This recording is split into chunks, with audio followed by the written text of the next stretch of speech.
Mahal sa oras na ito, tapi darako po sa pinakamahalagang bahagi ng balgawain nating pinakamahal pensos. Ito po yung pagkikinig at pag-aaral ng salita nating dakilang Diyos. Kaya kinihiling na tayo po panandaliang tumayo upang magbigay galang po sa salita nating pinamahal pensos. At ito po dadalhin ating beloved preacher, Brother Jerby Domingo. Praise the Lord.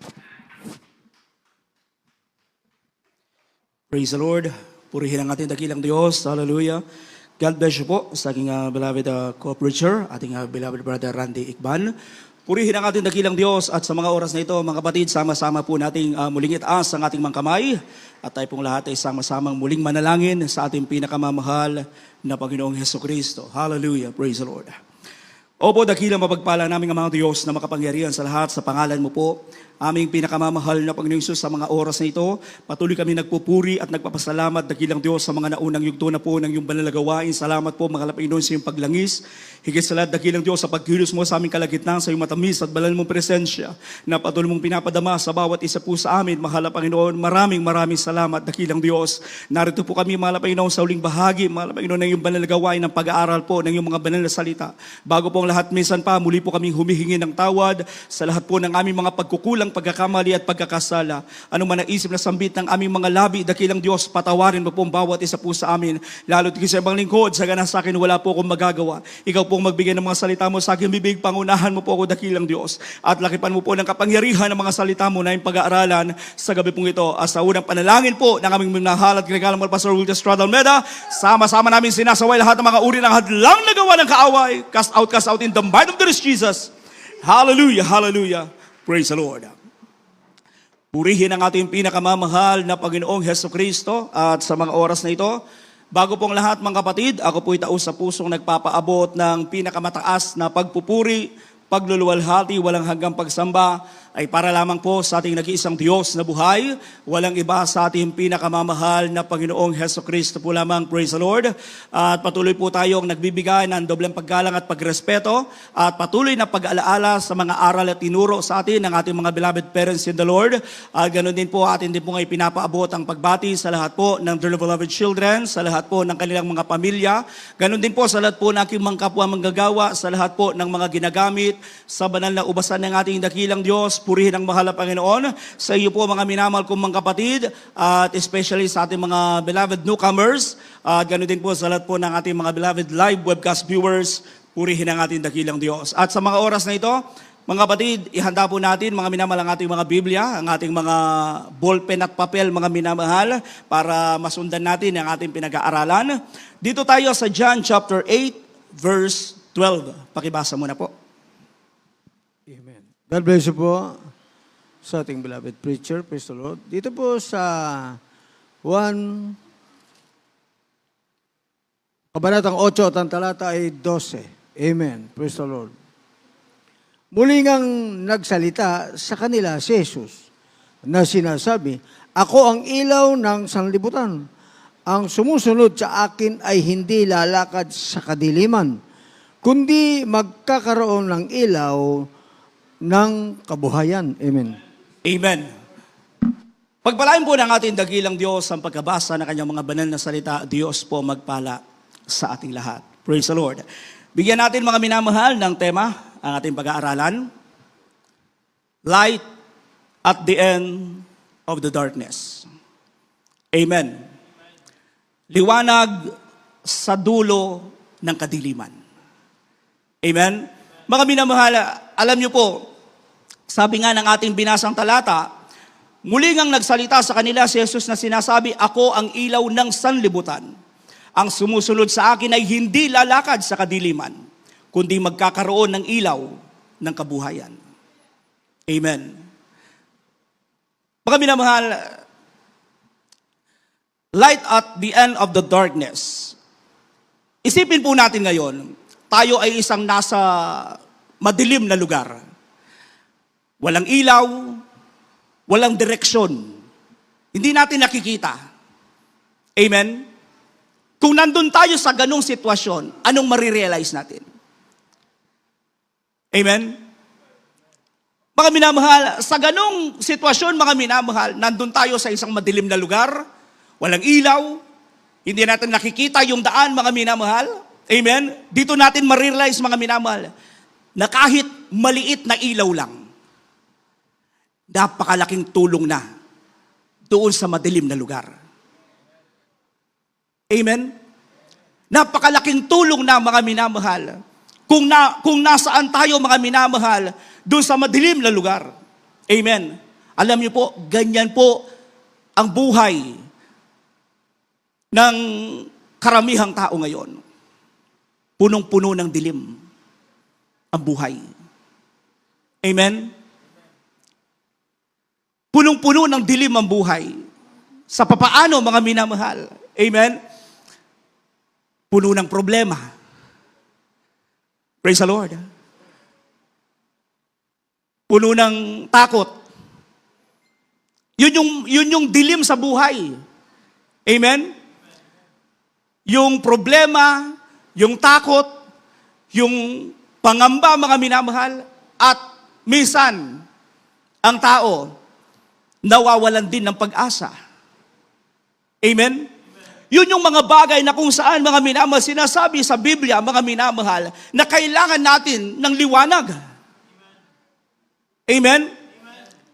Purihin ang ating dakilang Diyos. At mga minamahal, isang magandang balita. Praise the Lord. Isang magandang balita, sabi nga ng isang awitin, mga minamahal, there's a light at the end of the darkness. Amen?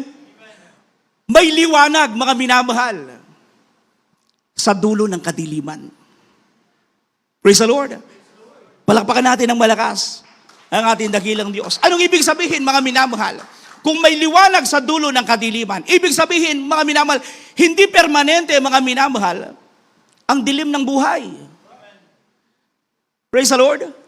Kung madilim ang buhay mo ngayon, hindi naman yan permanente. Amen? Kapag kasama mo ang mahal na Panginoon. Amen? Hindi nagiging permanente ang dilim kapag kasama natin ang buhay na Diyos. Ang ating pinakamamahal na Panginoon Jesucristo.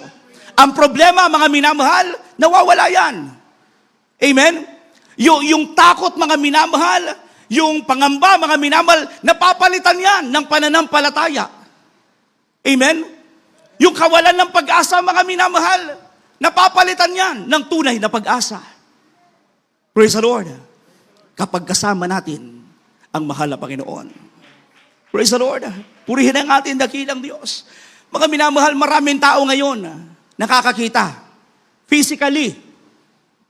Amen? Pero spiritually, bulag. Praise the Lord. Ulitin ko po, mga minamahal, maraming tao ngayon, nakakakita sila physically, mga minamahal, katulad natin. Pero mga minamahal, bulag sila, spiritual. Praise the Lord. Katulad noon, mga minamahal, magbigay tayo ng halimbawa. Katulad noon ni Apostol Pablo. Amen? Si Apostol Pablo, mga minamahal, tunay, mga minamahal, bago siya tinawag na Apostol Pablo, ang kanyang tunay na pangalan, Saulo. Amen? Saul of Tarsus, mga minamahal. Yan ang kanyang totoong pangalan, pamagat, mga minamahal, o tinatawag sa kanya bago siya tawaging Apostle, mga minamahal. Amen?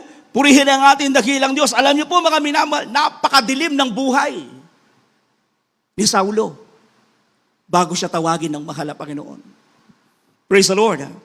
Alam niyo po, mga minamahal, si Apostol Pablo, mga minamahal, yung buhay, mga minamahal, na tinatahak niya, napakadilim. Bakit? Punong-puno siya ng galit sa puso niya. Amen? Ayaw niyang makita, mga minamahal, yung mga Kristiyanong naglilingkod sa Diyos. Kapag nakakita siya ng mga Kristiyanong naglilingkod sa Diyos, dinadampot nila, dinadakip nila, pinaparusahan nila, at ang iba'y pinapatay pa. Amen? Napakadilim ng buhay, mga minamahal, ni Saulo, mga minamahal, bago siya naging apostol. Praise the Lord. Mga minamahal, ngunit sa kanyang pagkabulag spiritually, and then, mga minamahal, nabulag din siya physically, mga minamahal. Amen? Pero kinahabagan siya ng mahal na Panginoon. Amen? Kinahabagan siya ng ating dakilang Diyos. Paano, mga minamahal?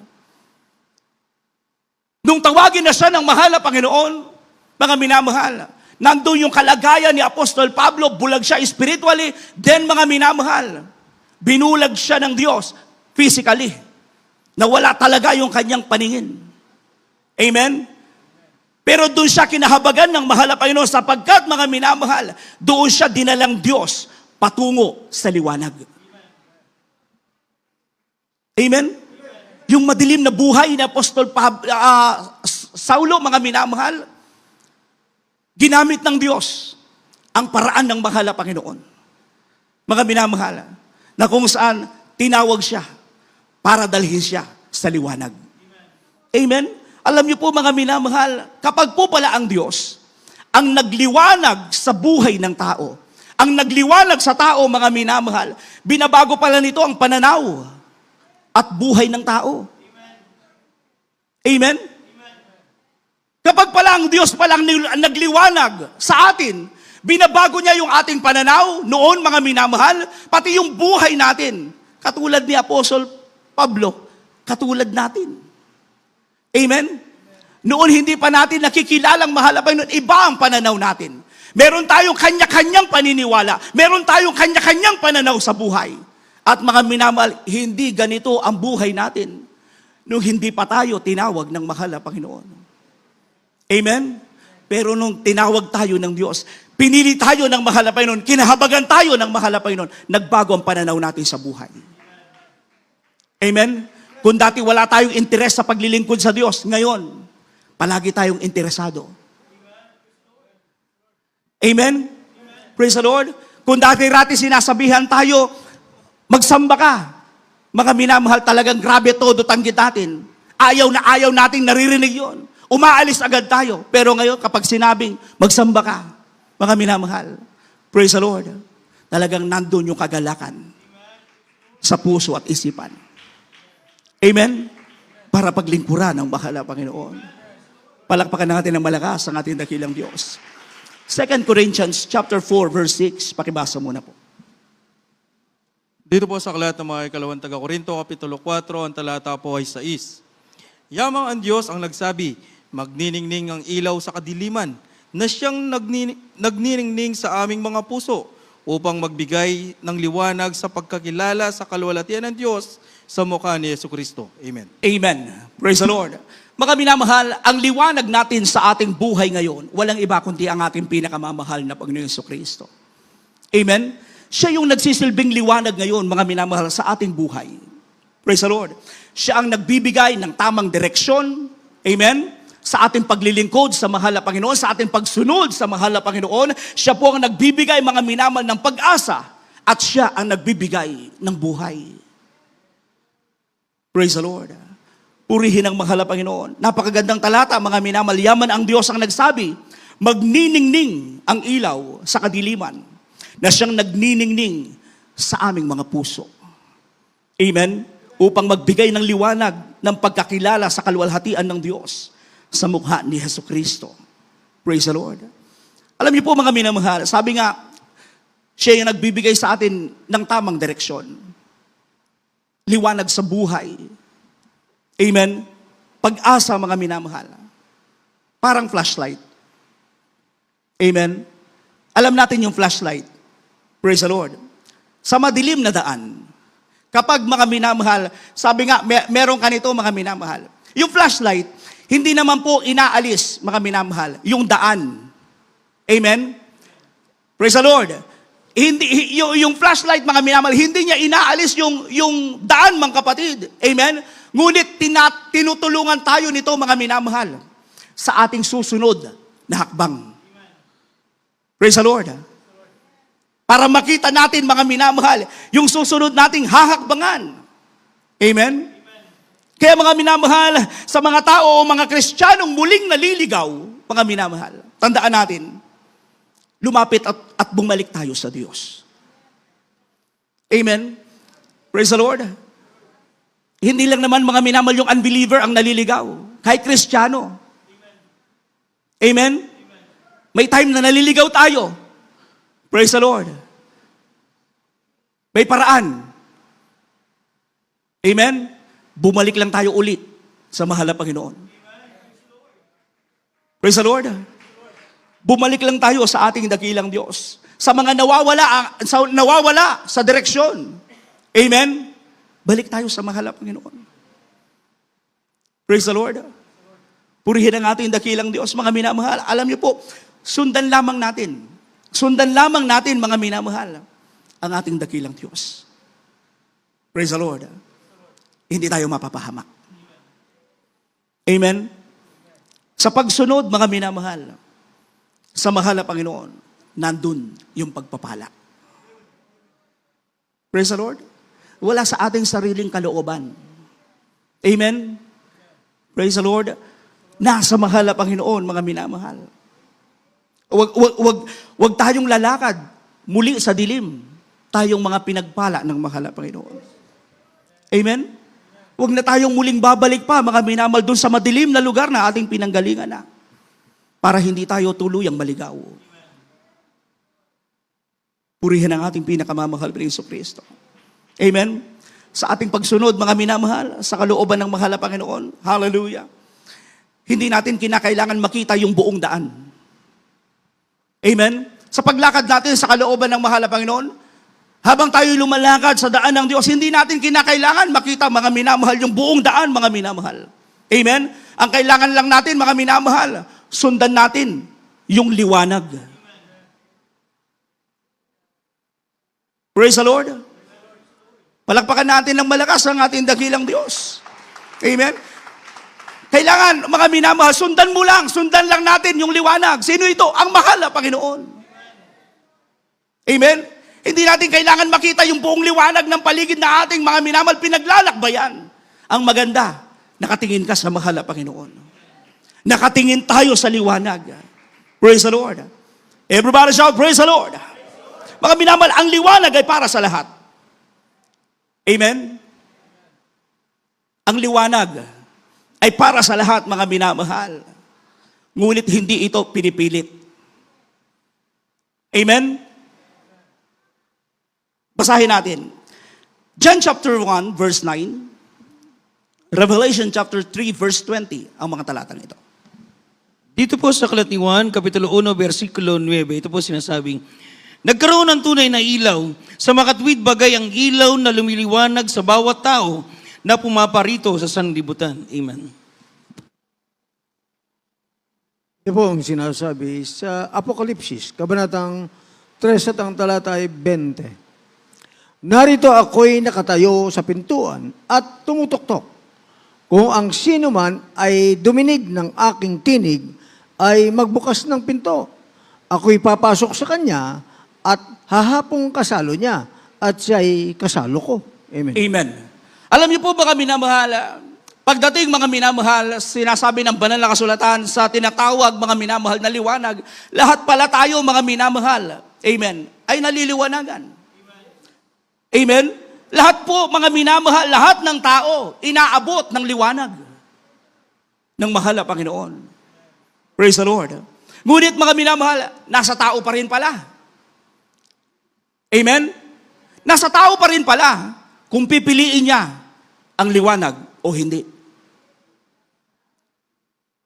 Kaya walang pilitan. Amen? Kasi mga minamahal, ang paglilingkod sa Diyos, kusang loob. Kusa kang magbibigay ng buhay sa mahal na Panginoon. Hindi napipilitan. Praise the Lord. Kaya sabi nga mga minamahal sa ating binasang talata, nagkaroon ng tunay na ilaw sa makatwid bagay ang ilaw na lumiliwanag sa bawat tao na pumaparito sa sanlibutan. Amen? At sabi ng Revelation, sabi ng mahal na Panginoon, narito ako'y kumakatok sa inyong pintuan. Amen? Sino man duminig ng aking tinig, sabi ng mahal na Panginoon. Praise the Lord. Ibig sabihin, sinong willing papasukin ang mahal na Panginoon sa puso natin? Amen? Sinong may gusto na papasukin ang Diyos sa kanilang puso? Sabi ng mahal na Panginoon. Hallelujah. Ako'y papasok sa Kanya at hapong kasalo niya at siya kasalo ko. Amen? Magiging kasama natin sa buhay natin ang mahal na Panginoon. Praise the Lord. Tingnan niyo po ang araw. Ang araw, mga minamahal. Amen. Sumisikat yan araw-araw. Praise the Lord. Sumisikat siya araw-araw, mga minamahal. Pero kung magsasara tayo ng mga bintana, tatakpan natin, mga minamahal, at ng butas, mga minamahal, kung nasaan tayo, mga minamahal, hindi natin makikita ang liwanag ng araw. Amen? Praise the Lord. Pero mga minamahal, nandyan lang ang liwanag. Pero kung tayo mismo, mga minamahal, pagsasarahan natin, mga minamahal, ng bintana, mga minamahal, ang liwanag, hindi natin makikita ang liwanag. Praise the Lord. Kaya lang sa tao, mga minamahal, kung anong choice natin, mga minamahal, hindi tayo ginawang robot. Amen? Kaya kung meron mang tao, mga minamahal, may mga kaluluwa man na napupunta sa impyerno, mga minamahal, choice nila yon. Amen? Bakit? Mga minamahal, naririnig nilang salita ng Diyos. Amen? Marahil sinabihan na silang maglingkod tayo sa mahal na Panginoon, pero hindi nila ginawa. Praise the Lord. Maaring sinabi sa kanila, mga minamahal, totoong langit, totoong impyerno. Amen? Pero hindi sila naniwala. Kaya choice nila yon. Praise the Lord. Tayo ng choice natin. Mapunta tayo sa langit. Makapiling natin ang mahal na Panginoon. Amen? Kaya nagsisikap tayo, mga minamahal, kahit mahirap, mga minamahal, kahit merong pagsubok na pinagdadaanan, nandyan pa rin tayo sa gawain ng mahal na Panginoon. Nagpupuri sa mahal na Panginoon. Sumasamba sa ating dakilang Diyos. Dahil alam natin, mga minamahal, pag pinili natin ang mahal na Panginoon, matatapos at matatapos ang mga problema. Amen? Everybody shout, praise the Lord. Mga minamahal, bilang mga Kristiyano, kinakailangan palagi natin buksan ang ating puso para patuloy natin, mga minamahal, para patuloy na sumilang sa atin ang liwanag ng mahal na Panginoon. Huwag nating sasarahan ang ating mga puso, mga minamahal. Amen? Praise the Lord. Buksan natin palagi ang ating puso para palagi tayong, mga minamahal, liwanagan ng mahal na Panginoon. Hallelujah. Mga minamahal, ang liwanag ay nagdudulot ng pag-asa at paghilom. Amen? Psalms chapter 147 verse 3. Matthew chapter 11 verse 8. Verse 28. Pakibasa mo po. Dito po sa aklat ng mga awit, Kapitulo 147, ang talata po ay 3. Kanyang pinagagaling ang mga may bagbag na puso at tinatalian niya ang kanilang mga sugat. Amen. Dito po sa aklat ni Mateo, Kapitulo 11, versikulo 28, ito po sinasabi, magsiparito sa akin, kayong lahat na nangapapagal at nabibigatang lubha, at kayo aking pagpapahingahin. Amen. Palakpakan natin ang malakas ng mahal na Panginoon. Praise the Lord. Sabi, mga minamahal, kanyang pinagagaling ang mga may bagbag na puso at tinatalian niya ang kanilang mga sugat. Magsiparito sa akin kayong lahat ng napapagal at nangabibigat ang lubha, at kayo akin papagpapahingahin. Amen? Mga minamahal, ang mga talatang ito, na kung saan, mga minamahal, ating mga minamahal binasa. Yan po, mga minamahal, ay nagsasabi sa atin ngayon. Praise the Lord. Amen? May pag-asa. May kagalingan. May kalutasan ng problema. Amen? May katugunan ng panalangin. Dahil sinasabi ng mahal na Panginoon, mga minamahal, kung nasugat ka man ngayon, nasaktan ka man ngayon, siya din ang magpapagaling sa iyo. Amen? Siya din, mga minamahal, ang gagamot sa sugat mo. Kaya sabi ng mahal na Panginoon, magsiparito kayo sa akin, kayong lahat ng napapagal, at nangabibigat ang lubha, at kayo'y aking pagpapahingahin. Amen? Sa Diyos natin, masusumpungan ng tunay na kapahingahan. Praise the Lord. Sa mundo, hindi natin